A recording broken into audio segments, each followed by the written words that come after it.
आम्ही मात्र वरचे पैसे भरले, सगळ्यांना आपण कर्जमाफी देतो।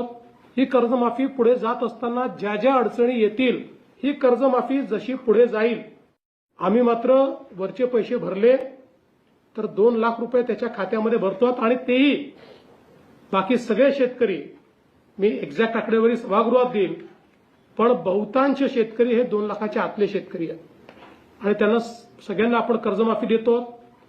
वारंवार 3-3 वेळा आपण कर्जमाफी करत असताना कुठेतरी कर्ज भरण्याची जी काही सिस्टीम आहे, ती सिस्टीम ही कोलॅप्स होऊ नये, की सरकार कर्जमाफी करणारच आहे अशा पद्धतीची भावना तयार होऊ नये म्हणून काही उपाययोजना याच्यात समितीने सांगितल्या, त्या उपाययोजना आपण केल्या।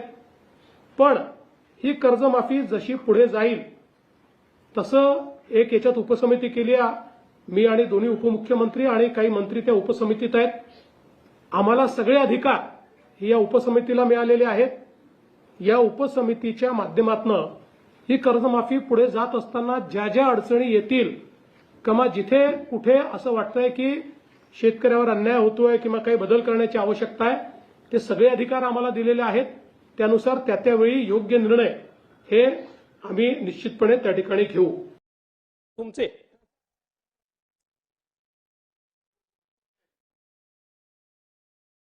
अध्यक्ष महोदय, राज्यामध्ये सोयाबीनच्या खरेदीच्या संदर्भात या ठिकाणी सांगण्यात आलं की सोयाबीनची खरेदी झाली नाही। पहिल्यांदा तर मी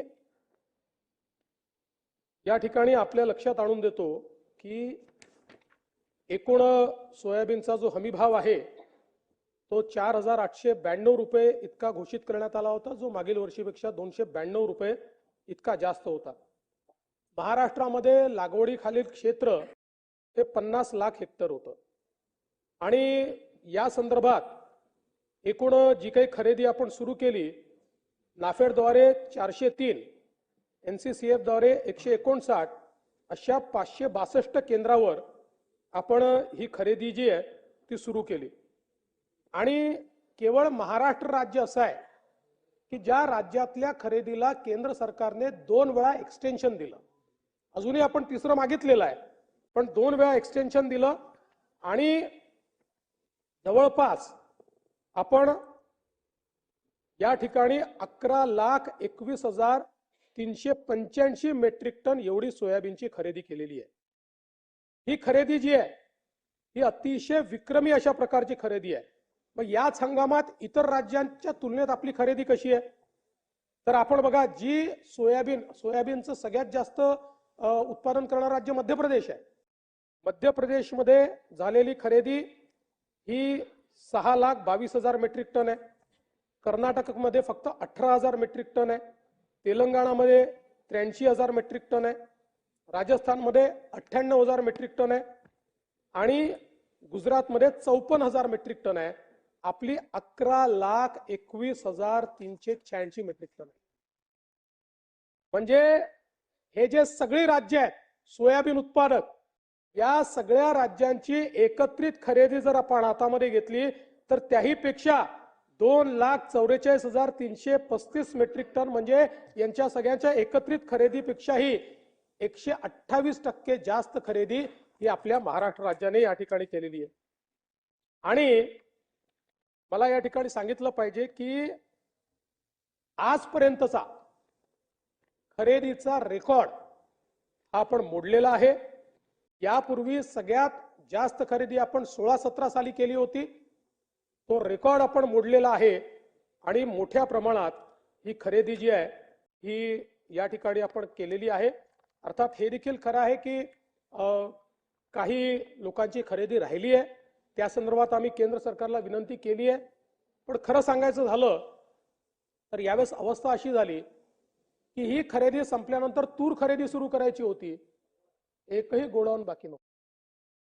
पाहिजे की या कर्जमाफीच्या व्यतिरिक्त दरवर्षी हे सरकार आहे महायुतीचं 25,000 कोटी रुपये वीज माफीची देतं शेतकऱ्यांना।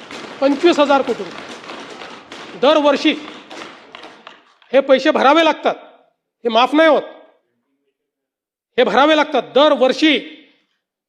पहिल्या वर्षी 20,000 कोटी, 22,000 कोटी, 25,000 कोटी हे पैसे आपण भरतो. आणि एकूण जर आपण कृषी विभागाचा आजचा आउटले बघितला, सगळं मिळून वेगवेगळ्या योजना आणि देणारा सबसिडी, तर तो 95,000 कोटी रुपयाचा आहे. 95,000 कोटी रुपये. आणि हा कर्जमाफीचा निर्णय आपण घेतला. आपण राष्ट्रीयकृत बँका, व्यापारी बँका, खाजगी बँका, जिल्हा मध्यवर्ती सहकारी बँक सगळ्यांची बैठक घेतली आणि या ठिकाणी त्याच्या आधारावर सगळा डेटा घेतला आणि त्यानंतर मिळालेल्या माहितीच्या आधारावर पुण्यश्लोक अहिल्यादेवी होळकर शेतकरी कर्जमुक्ती योजना आपण तयार केली.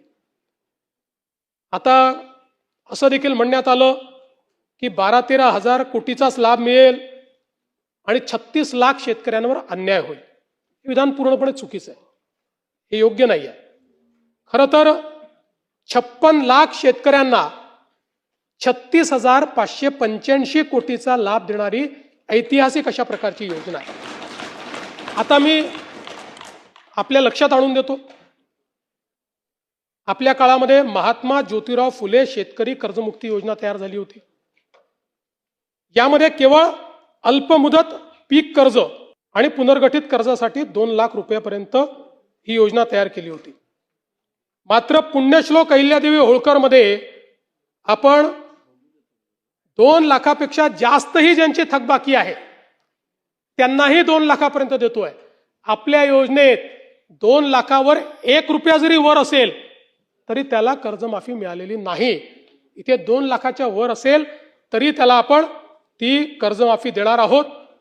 आणि आपण जर बघितलं तर महात्मा ज्योतिराव फुले शेतकरी कर्जमाफी योजना जी आहे याच्यामध्ये 32 लाख शेतकऱ्यांना त्या ठिकाणी लाभ मिळाला होता. त्यापैकी बहुतांश शेतकऱ्यांनी पुन्हा कर्ज भरलेलं आहे, काही शेतकऱ्यांनी भरलेलं नाही.